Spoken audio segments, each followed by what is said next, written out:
सरकार बंदनवाज रहमतुल्लाह अलैह की सरजमीन से खिदमत मिल्लत की जानिब से रोजा पुलिस स्टेशन में न्यूज 18 के नीच एंकर अमीश देवगन के खिलाफ एक कंप्लेंट लॉन्च की गई है, जिसने सुल्तानुल हिंद हजरत ख्वाजा मोइनुद्दीन चिश्ती रहमतुल्लाह अलैह अल मारूफ गरीब नवाज रहमतुल्लाह अलैह के ताल्लुक से गुस्ताखी करते हुए देश और दुनिया के करोड़ों हिंदू मुस्लिम सिख ईसाई के सेंटिमेंट्स को हर्ट किया है।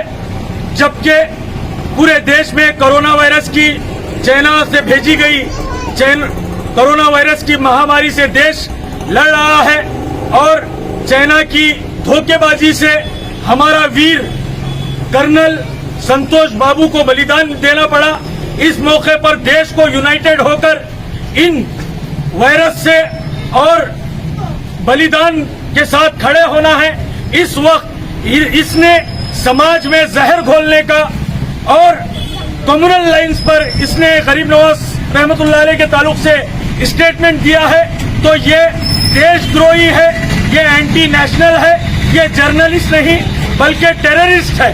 इसे इमीडिएटली अरेस्ट करने की जरूरत है, क्योंकि इसने ऐसी बारगाह के ताल्लुक से कहा है जिस बारगाह में हिंदुस्तान की अमन और अमान, शांति, भाईचारगी और मोहब्बत और हिंदुस्तान की सलामती और तरक्की के लिए प्राइम मिनिस्टर ऑफिस से हर साल चादर भेजी जाती है।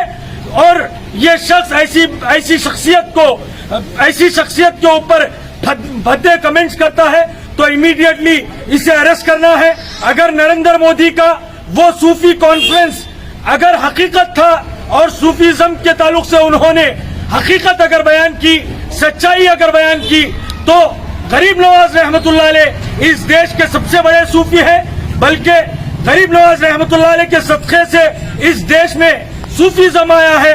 नरेंद्र मोदी अगर अमीश देवगन पर एक्शन लेंगे और उसे अरेस्ट कर जेल के पीछे भेजेंगे, तो हम समझेंगे कि सूफी कॉन्फ्रेंस सही था, वरना वो कॉन्फ्रेंस नौटंकी के अलावा और कुछ नहीं था।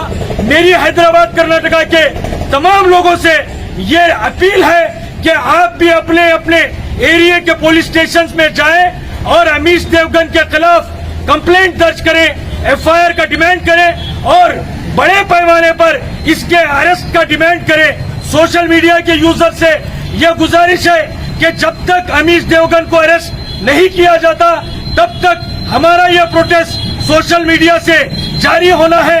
अगर अमीश देवगन को इमीडिएटली अरेस्ट नहीं किया जाएगा, तो फिजिकली भी गुलबर्गा में बहुत बड़े पैमाने पर प्रोटेस्ट किया जाएगा, क्योंकि इसका अरेस्ट होना जरूरी है।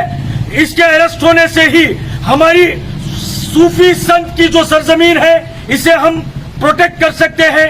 मेरी इस्लामिक स्कॉलर से भी यह गुजारिश है कि आप कम्युनल गोदी मीडिया के चैनल्स पर रिलीजियस टॉपिक के ऊपर डिस्कशन करने के लिए, डिबेट करने के लिए उनका बाइकॉट कीजिए, क्योंकि हम अल्लाह वालों की गुस्ताखियों को, दीन इस्लाम की गुस्ताखियों को, हिंदू मुसलमानों में नफरतों की बीज बोने को हम और बर्दाश्त नहीं कर सकते। Please subscribe my channel NIF and press the bell icon for more updates.